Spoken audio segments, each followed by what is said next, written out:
Hey friend, welcome back to Crafter Support. We are on day 5 of crafting Christmas, and today we're going to make this really cute, easy hostess gift, which is a wine bag, and we're going to just put the word sparkle on it with glitter iron-on, and it looks super cute. So the first thing we need to do, obviously, is pull up the text box, type our word, and then we're going to pick out a really fun font. So this one I thought was really cute. I really liked it, but there are some things I want to tweak with it. So once we pull it up, the first thing we're going to do is resize it. And the reason we do that is because I want to make sure I like the font when it's not on an aspect ratio, when it's like a little different. So I need to unlock the image up top, and I'm going to make it 6 inches long by 3 inches high. And how we unlock it is we just click the little lock button, and then that kind of shuts off the aspect ratio. And it looks really cute. So I like the way it is. I'm going to change its color. And here's where I noticed the cut lines. So when I change the color, I realized that there are cut lines between the L and the E and the A and the R. And I don't want them because they're not really necessary. I'm not really sure why they did it. Because the font's really cute. It doesn't need the cut lines between certain letters. But I get it, because what if there wasn't an E after the L and maybe it was a different letter and the L was going to stand alone, but that's me overthinking it. Basically, all we're going to do here is we're going to highlight the whole thing and we're going to weld it together. So I believe I zoom in. Yes, because I want to show you exactly what I mean. So see here, the L and the E has like this little wiggle line, which is the cut line to the end of the L. And we want to take that away. How you do that is select all, go over to, I forget what it says down there, but go over there and click weld. And then it's all one piece. Those cut lines are gone. And now the L and the E will cut as one, and the A and the R will cut as one. And yeah, that's how I prefer it. Okay, so the next thing we're going to do is go up here and we're going to click save, because you don't want to move on unless it's saved, just in case something happens. Ask me how I know. And then once we save it, we can send it to our machine. So we just go up in the right hand corner and click make it once the save goes through. And if you're using your Explorer Air 2, you'll know your machine, how it cuts. You may have to put more pressure, but we definitely need to mirror the image first. So when we're looking at our mats, we need that image mirrored so that way there we can cut it the right way. So now it's just finding my machine through Bluetooth, and we need to pick what we're using, what material we're using. So I quickly don't see it here. So I go up to my more options and I go up to the search box and just type glitter. And then everything with Cricut that has glitter in it is going to pop up. We're going to scroll down and click on glitter iron-on, and then done. So now it's saying, do you need more pressure? Nope, my Maker 3 does a great job cutting iron-on. This is where if you have an Explorer Air 2 or a dull blade, you might need to put more pressure. But here is the wine bag we're going to be making. It's from the Dollar Tree. It's really cute. It has this little tag on it, but you have to cut the tag off to get it out. But I don't know. I just thought that was really funny. It's a little gift tag that doesn't stay on it. But moving on. So I picked this red glitter iron-on. I thought it was really pretty and sparkly, and I wanted to just have something stand out. Even though it's just like a basic wine bag, I wanted it to be very festive and Christmassy. So I thought that the red glitter would just give it that touch. So now I'm just using my portable trimmer, and I'm just going to slice the width and length I need.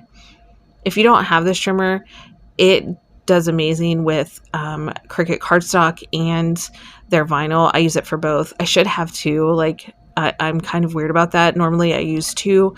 I use one for just vinyl and one for just paper, but I gave my other one away because somebody needed one, and it was one of those things where I had it and they needed it, and it just happened.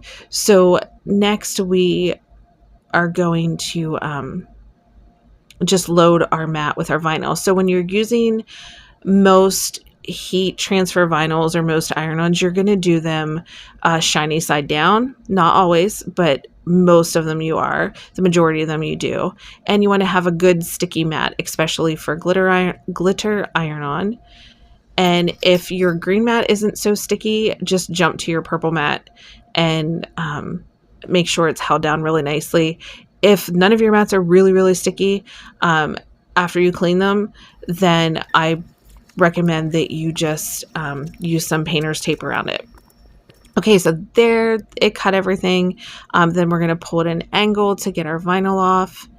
And why I video that part, I don't know. Putting my plastic back on, it's weird. Okay, so then we're just going to cut the excess off because I'm going to save that. You guys know I keep that in my stash for backup little things that I make. And here I'm just pulling the vinyl away. This is a really thin font, so I'm just being careful, and it works really well. Okay, so pulling the insides of the letters out, and now we're going to get ready to size it. Okay, I'm going to be using my Heat Press Mini, my Cricut Heat Press Mini. It's the old version. When I say old, there's like a newer version out, but it does the exact same thing. So I just don't know if you can buy the old version anymore. Oh, yes, you can. You can. So here I'm looking at where I want my design to go, my font to go. And I just want you to think about, if you're using a wine bottle, the bottom of it's going to flatten out on you. So you're going to lose some space down there. So make sure either you put the bottle in that you're going to gift, or, at least have an idea of how high or low you need to move your design or font. So that way there you can still read it when the bottle's inside. Like, you wouldn't want to put it too low and then like the S be underneath the bottle once it's sitting, and then you wouldn't be able to see the word sparkle. It would say parkle. Anyways, it's been a long day, guys. All right. So now we're just lining it up, and I'm going to pull the string to see where that letter E is going to go. And I'm like, oh, I need to move it down just a tiny bit, or it's going to get puckered up in that drawstring. So once I see that I like it there, I have a better idea. Now we can start pressing. So you need your pressing mat or a towel, or like a nice backing that you can iron on. And there I almost ironed it onto my my mat, which would have been bad because it's not a heat surface. It's not for heat surfaces. All right, so now I'm just using my heating mat, my heat pressing mat, and I'm just going to pre-press the bag just to get any wrinkles out or anything like that. And then I'm going to line up my word sparkle again. And we're going to go ahead and give it, I'm giving it pretty solid pressure. And I do this for I think I have it sped up, but I do it for 35 seconds, just going back and forth and over it and over it. I feel like you need to definitely give glitter vinyl a little bit more heat and a good bit more pressure. But it ends up looking super cute, guys. So I'm just going over it and over it. So guys, I'd love to hear what you think of the videos so far, if you're enjoying them. Oh, I do the back too. I kind of feel like that Cricut recommends that, and I feel like that's a good thing to do. It's just to press the back. And then we're going to just do a test, make sure that it's sticking, and it's laying down very nicely. So I'm going to just go over it a little bit more. That's just like my, that's just what I do. I just overpress things sometimes. It's not going to hurt it. You're fine, unless you're leaving it on for minutes at a time. But if you just go over it and press it a little bit longer, 15, 20 seconds, let it cool because it's going to be hot. And then it's ready to peel. I'm just showing you, I'm shutting this off. I had a question about this. Somebody was worried that I was going to get burned because I was picking it up and moving it. And thank you, by the way, whoever said that. But it's not hot. The base of it, the cradle that it sets in, it's warm. Only the iron's hot. The base is not. So at least not for any of my presses. So, obviously be careful, but the bases aren't hot. They're heat resistant on the bottom so that it doesn't burn the surface that you're setting it on. So here I'm just sticking in a vinyl roll so you can get the idea of what it would look like if something round was in it and how you're going to lose some of that bottom. And that's it, guys. I hope you're enjoying this series. If you are, please like, comment, and subscribe. Share this video. And tomorrow's video is going to be one that not going to be. It is one that I was excited about and excited to make. So I can't wait for you guys to watch it. And let me know what you think of the other videos.